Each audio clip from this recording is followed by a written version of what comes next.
Welcome to the Shower Epiphanies podcast, where we explore your hidden thoughts and desires, revealing your greatest drop the soap moment. The need to have closure in any given situation is sheer human nature. And when it comes to romantic relationships, this desire skyrockets. Has your previously failed relationship left you in immense pain? It's not uncommon for people to shy away from a new relationship after their first one fails miserably. The fear of the unknown makes them hide in a shell to prevent any future heartbreak. Relatable? Despite wanting to love and be loved, you can't take the plunge if your mind and heart are still locked somewhere in the past. Maybe you aren't aware of the power of releasing the past, or perhaps you don't know how to do it. Art Costello in his online course teaches the art of moving on from bad places to happier, more stable ones. This course can change your life for good, helping you beat all kinds of negativity on the road to eternal bliss. Sign up now before the gloominess gets the better of you at expectationacademy.com.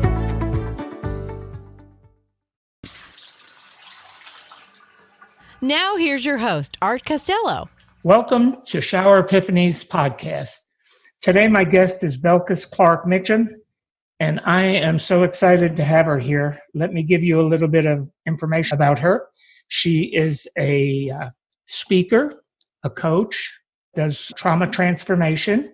She's married to a wonderful man named John. They are from the Caribbean. They live in Corpus Christi, Texas now for a short while, I think. She'll fill us in on her story. She has a tremendous amount of faith, and her spiritual wisdom and the life lessons that she's going to teach us today will stay with us for the rest of our lives. Just can't say enough about her. She's lived an incredible life. It is with my pleasure that I introduce you to Belkis Clarke-Mitcham. Thank you so much for having me on, Art, and for sharing your space, with your amazing audience. Truly is a pleasure. I'm glad to have you here, and I can't wait for you to tell us your story and see how we can help other people transform and live the life they're meant to live, and have you tell us your story of how you've overcome some incredible odds, just incredible. Oh, it is typical that at the end of the year, I get very reflective. Well, I'm generally very reflective thinking about it, but at the end of the year, you start really thinking back. And I sat down today and, I reflected on the girl I used to be, the woman that I've become, and where I'm looking to go. I grew up in the Caribbean. I was born in the Caribbean, a tiny island called St. Kitts. But I didn't just grow up on a small island. I grew up poor. And it's not that everybody on the island is poor, because that's far from the truth. But I grew up poor. I grew up in a big family, but we were really, really poor. I mean, it was hand-me-downs and the books. Good thing they did not change textbooks very often, because then it was passed down, covered in a nice, thick brown paper that endured. And so it was a lot of hand-me-downs. And I remember I was telling my husband today that I remember there were days when hunger would hit so hard, and so you're squinting to find whatever, and there would be old bread that had gotten hard, and you would dunk it into like milk with water or something that had been stretched with whatever little sugar you can find, and so it would soften it. And basically, that would be a meal that would keep you for a bit, and you go out to play again. And that childhood innocence, though we didn't have much, was shattered, literally just ripped apart when there was sexual abuse, molestation, incest. My earliest memory is like I was maybe about 10 years old or so. Well, that's my earliest memory of sexual abuse, but there were touchings and little forcing you to do certain things, that had occurred earlier than that. And that sent me down a path that would bring about a lot of hurt and even more hurt and more pain and more trauma into my life, into my space. And it made me wonder what kind of person I would have been had that not occurred. But we'll get to that. And I remember it's as if I couldn't laugh, or if I did, it seemed forced or faked. I withdrew into myself a lot. It's as if the spark and the bubble that sometimes I thought was there just couldn't come up. I did not know what happiness felt like. I remember as a teenager, I would look up the word happy and I could understand intellectually what it meant, but I could not feel it. Later on, I learned to realize how much I had disconnected, disassociated. My feelings were locked away somewhere, and I was just functioning on a level. And I'd become really good at doing what I was told, which is one of the things too that really prepped me for allowing more abuse into my life. When it seemed as if you don't have a voice, if from such a young age, when that voice is taken away, you feel as if you're just meant to serve, to give. So as I grew and I withdraw into myself, the moment any male attention came my way, I was like, oh, maybe this would be the one who think I'm worthy of being loved. So when you got teachers who go like, oh, I remember one incident, I was grade 6, and the teacher said, come with me, Belkis, to the art supply room. We're going to do art. I need you to help me bring some supplies back. So I was like, oh, me? Really? I exist? And I went, and as soon as he closed the door, he tried to kiss me. And the thing about trauma is that it really conditions you to give in to the trauma or like behavior, understanding what I'm saying. So being abused as a child conditioned me to think, being molested, being touched and forced to either just lay there and take whatever was given to me, that conditioned me to think that is all that I was good for. So when this teacher tried to kiss me, I'm trying to push away, but male, child, stronger. I just went in. I literally switched off the fight. I didn't do it. I remember it's as if the fight just switched off, and I went into the zone where it was just let whatever be, because this is what it is. It is. This is what you were made for. This is what you were created to accept, because I could not begin to understand how is it that every male that come across me, family, friends, whomever, that they would come into your space and everybody just saw you as a sex object, something for their pleasure, their sexual pleasure. So here's this teacher, and I'm like, okay, maybe he wasn't the only teacher that tried that as I grew up, and I couldn't figure out what it is about me that seemed to keep drawing, because it's not like I dressed revealing, because I tried to cover up as much as possible. So I couldn't figure out. I just figured it was what I was made for. It had to be, because if I wasn't putting myself out there, if I was so quiet and shy and reserved, because I did not want anybody to know what had happened with me or was happening with me, I became very reclusive. Like, I read a lot. I escaped through books. That was my salvation. But it wasn't good enough, because several times I tried to slit my wrist or drank stuff to take. As a matter of fact, when I turned 16, the day I turned 16, I was released from the hospital for my first suicidal attempt on my birthday. Oh.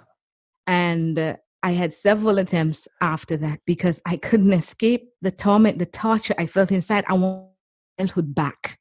I looked at all the youngsters, youth, teenagers, friends around me. They were so happy. They were so carefree.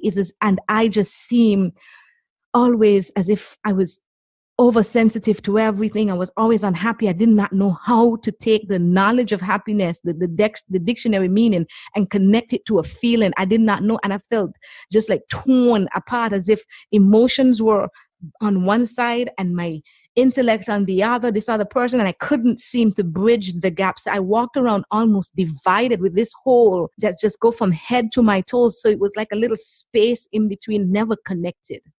And I struggled with that all through my teenage years. I mean, my grades started to slip. And I was like, why is it that no one seemed to hear me, though I'm crying out? But maybe I wasn't saying the words. I think that I was saying it, but I wasn't. And so I went on suffering with my mom. My mom moved to St. Martin when I was like 9, and we went with her, but I was old. So We went to school in St. Kitts, but lived in St. Martin. So it was like back and forth between the two islands. And I would beg her sometimes to just come home during the semester, the school term. But of course, she's working and she can't just do that. And so I felt even more abandoned. I just felt like there was no one to hear me. And so I tried to end it because I couldn't make the thoughts stop, the feelings stop, the depression go away. I couldn't make it stop. At what point did you, I'm almost at a loss for words thinking of the pain, because, I know the pain that I've had in my life is nothing even closely compared to what you've experienced. So I guess my question is for you, Belkis, is at what point and what was the catalyst that brought you from that darkness to the light? Oh my gosh. Art, I would like to tell you that it was like a one thing that went like boom and everything changed. Doesn't happen that way, does it? No, I don't think it does. Really, have I heard I don't know if I've heard anybody say that it did. The truth is, I tried to read the self-help books that the counselors and stuff would recommend, but basically that thing just glossed over me because what I wanted was a real individual to show me that of love, that all that stuff, that forget the sex, that they could see beyond a body, that they could see a person, a value in me, something that they could say, oh yeah, she's been through this, but is worthy of being loved. So I tried to read those and it wasn't working. So, but then when I was about 15 years, it might have been before that, a cousin of mine moved into our village. I didn't know we were cousins, but we clicked as friends. And he stood with me to today. He stood with me through thick and thin, constantly reminding me that you may not see it today, but I love you, who you are, your spirit, and you will do something great with your life. And I'm here to make sure that you live to do that. He said, he told me, if you ever feel like taking your life, just call me. And he was there. If I called 1:00 in the morning, he would talk with me, even if he got to go to work or have classes or whatever. He has always been there. And that made a difference. It made me try a little bit because I'm like, okay, here he's telling me something, though I didn't always believe it. I didn't always believe that he would. I said, maybe he just want me to stick around for himself. I don't know what the case is, so I kept doubting because there were so many odds stacked against what he was saying. Everything else was like, no, that's not how it was. Teachers had otherwise, stepfather, cousins had proved otherwise. So how is it that you now, even though it is something I craved, it's like I dare not hope that it was true. So I think I gave him horrors. He proved himself though. He stood with me through thick and thin, and he finally got some of my family members to hear what was happening.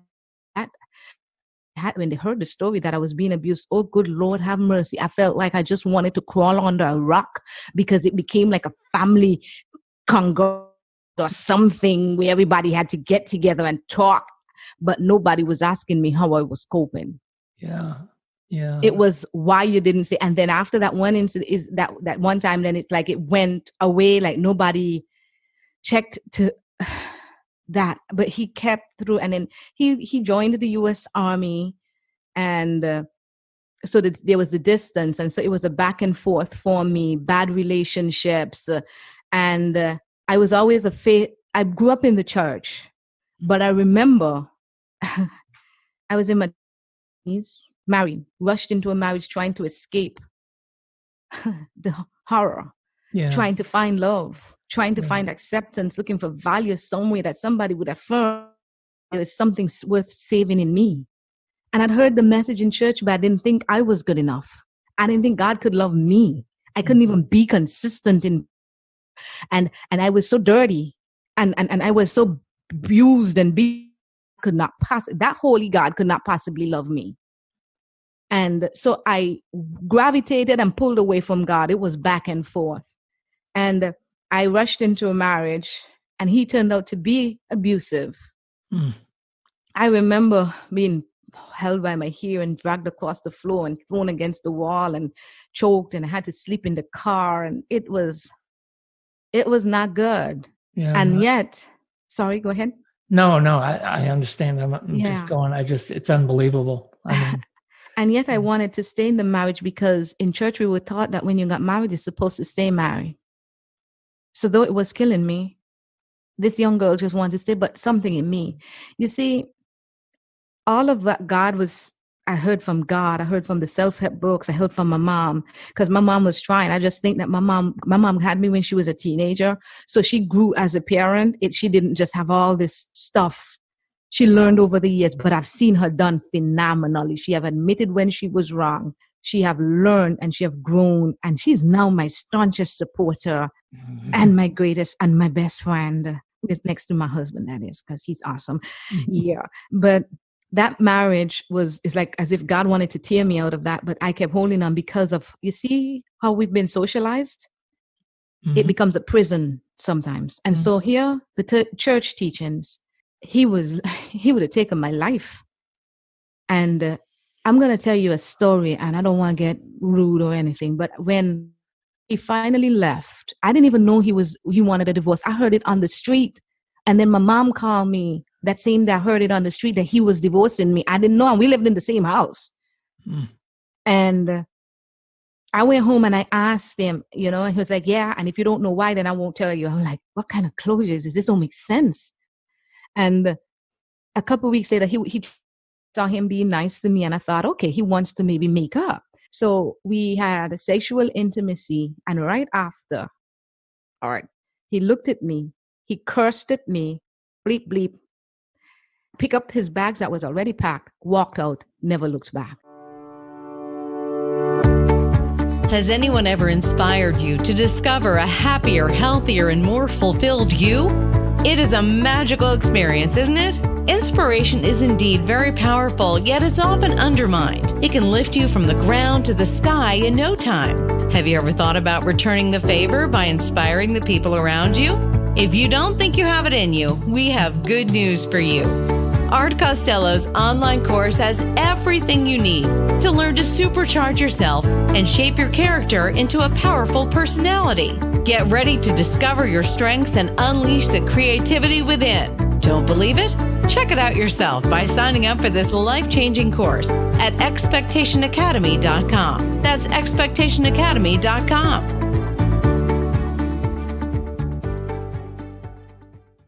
Unbelievable.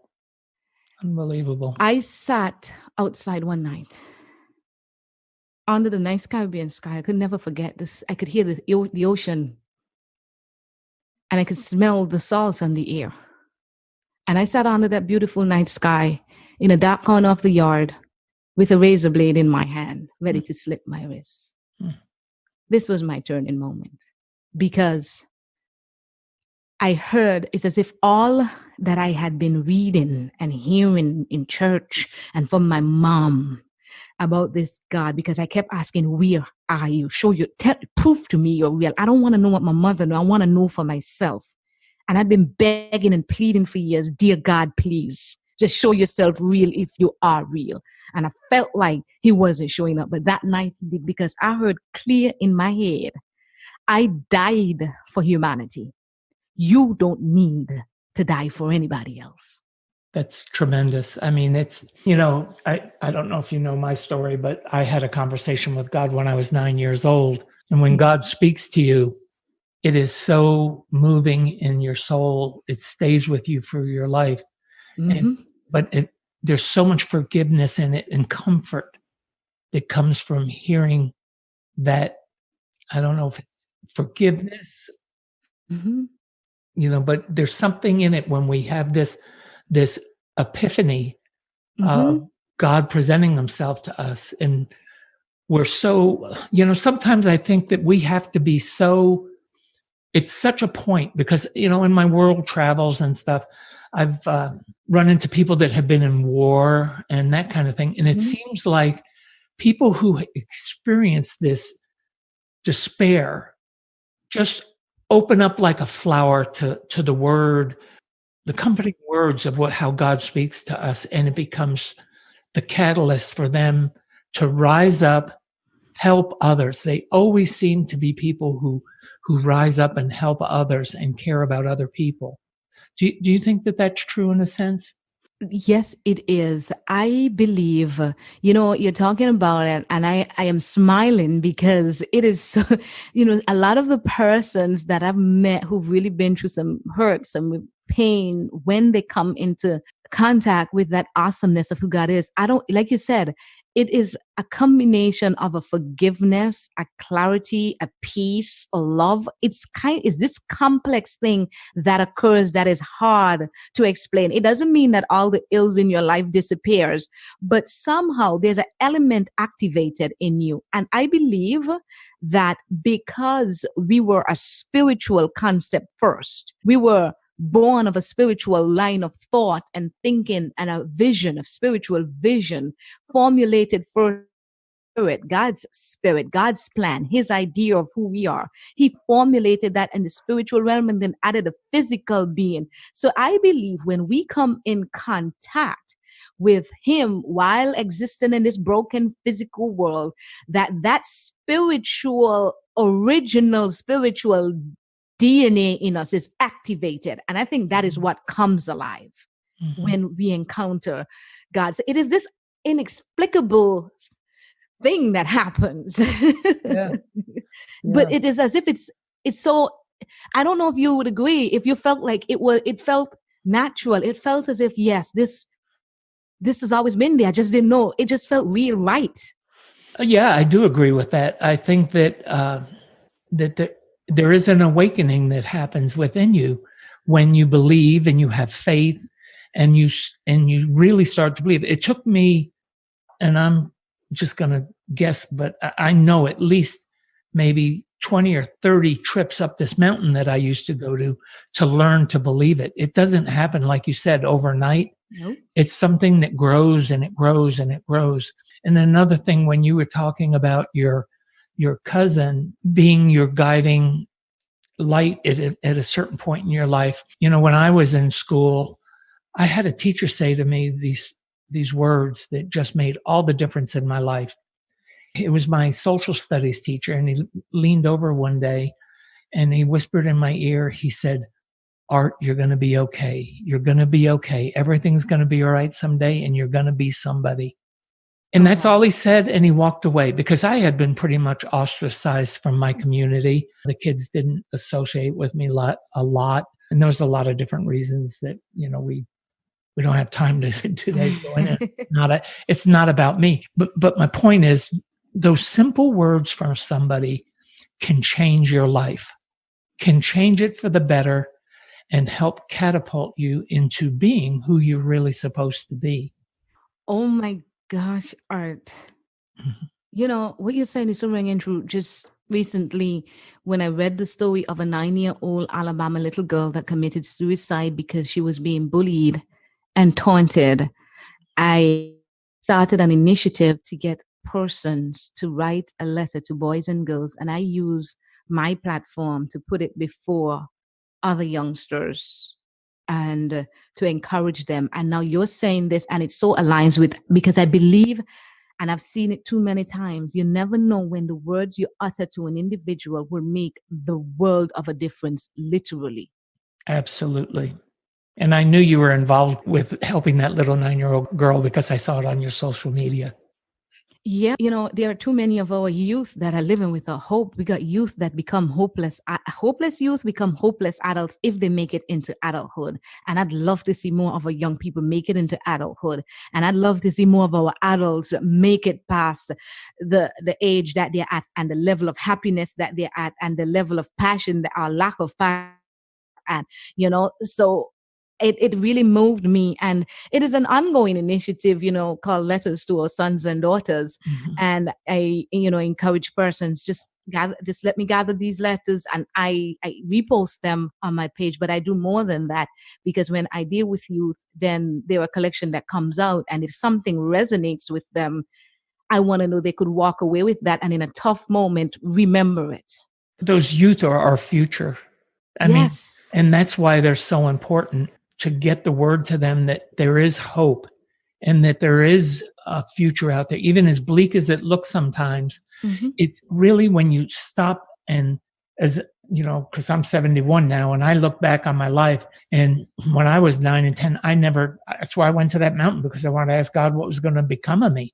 And once you start believing and have faith that everything is going to be all right, and you learn how to expect, the thing I want to teach children is to learn how to expect. Because once you learn how to expect and manage your expectations and learn that how to sift through them, things smooth out for you as a child. You really have a more direct path to get and receive what you want out of life. And it took me 65 years before I actually figured it out. And that's what I write about. But I'm working on a coloring book for preschoolers to teach them expectations and how to manage them.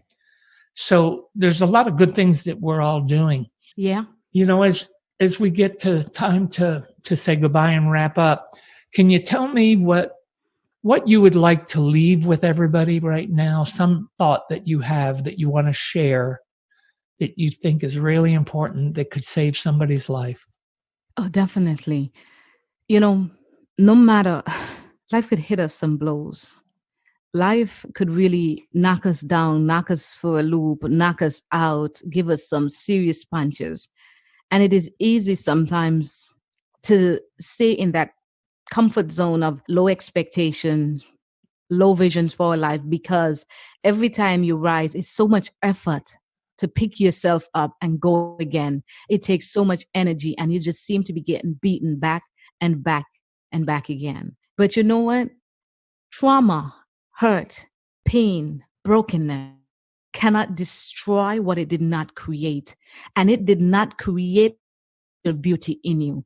It does not take the validation of somebody else to say that you are worth being here. You are here. It does not matter the circumstances under which you got here. There are multi-million brilliant ideas out there that started in some weird, wacky, offbeat way. So no matter your weird, wacky, offbeat way that you got here, look at me. My mom was a teenage mother who was encouraged to have an abortion. But today my mother tells me that I am her visionary, her pioneer, her peace, her friend, the one who makes her laugh and bring joy. Had she aborted me, she would have bought in her future joy, her future peace, her visionary, the person who could be there and support her. So you want to make sure that somebody else does not get to dictate how and when you go out. You want to make sure that I know that divorce can out our fire.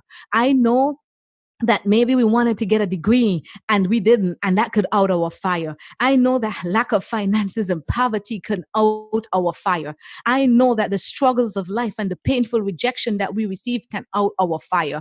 I know that abuse and trauma can out our fire. I know betrayal and heartbreak can out our fire. But I'm here to tell you that you can burn again and burn for something. You need to just discover what is the thing that you get up for. You want to get up for and burn for. What is that dream that you have shelved? What is that self-value, that self-affirmation that you have been so afraid of embracing and holding on to because life has been threatening to beat it out of you? It is your time to reclaim it. Do not let life, do not let the negatives of this world rob you of the opportunity to live in the light of the positive, in the rewards of the positive. You have got to give yourself a chance. When you are done living the life that everybody else dictated for you or everybody has demanded of you, who will be left to live your life? You have got to give the initial person you were created to be a chance.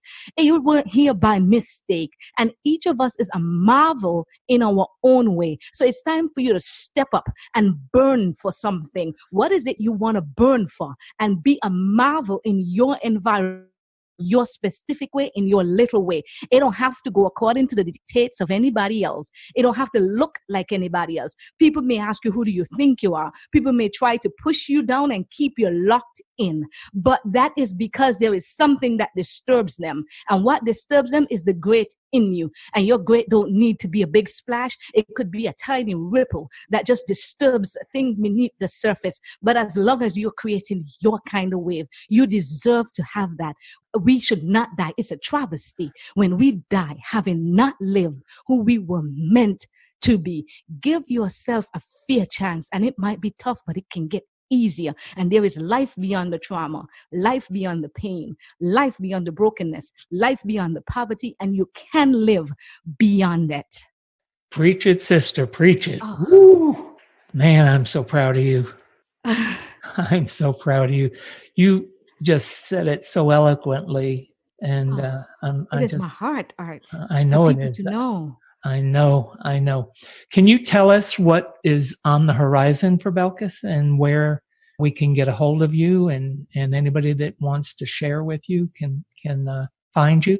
Definitely. You can always, they can always find Belkis Clarke on social media, of course, but you can hop over to my website, www.belkisclarke.com. You can definitely find me there. But a lot of people are on social media, so that's where a lot of people link with me. It's usually on social media. They just look at Belkis Clarke and boom, there I am. And as for the horizon, and I'll be happy to have you, Art, on my up and coming podcast. I was waiting for it. There's that definitely. And I've got, some great stuff coming in the future, like my academy, where I teach people to live their life, with a burn, with a passion, with a fire, and the stuff like that. But definitely the most prominent thing, it would be the launch of my podcast, The Trauma-Free Zone. That's where you live in your awesomeness. We look forward to it. And we know that just from the conversation today, you have so much to teach and you have so much passion to teach it with. And I'm just glad that I had you on the show. And I want to thank you from the bottom of my heart. And I want you to know I'm always here for you. And together we can overcome anything. That is so true. And I really appreciate it. Having persons like you in my corner is invaluable, Art. So I want to say thank you. Thank you to your listening audience, and just prosper in everything that you do. Just go get it. I will. Absolutely. And you've given us all great life lessons here today that will stick with me, particularly for the rest of my life. Thank you, Belkis. And I look forward to working with you in any way I can. Don't know which direction you want your life to take? Are you sinking deep down into the pit of uncertainties day by day? So, what's the secret to leading a happy, satisfied life? It's taking matters into your own hands. But what if the matters in question are a total blur? Art Costello's Expectation Academy course aims to tell you exactly how you can get some clarity in your life. This course can be your savior on your journey to reinventing yourself. While you certainly can't plan your whole future ahead, you can definitely control twists and turns your life takes. So what are you waiting for? Sign up for this course now at expectationacademy.com. Get a chance to broaden your horizons and add meaning to your life. That's expectationacademy.com.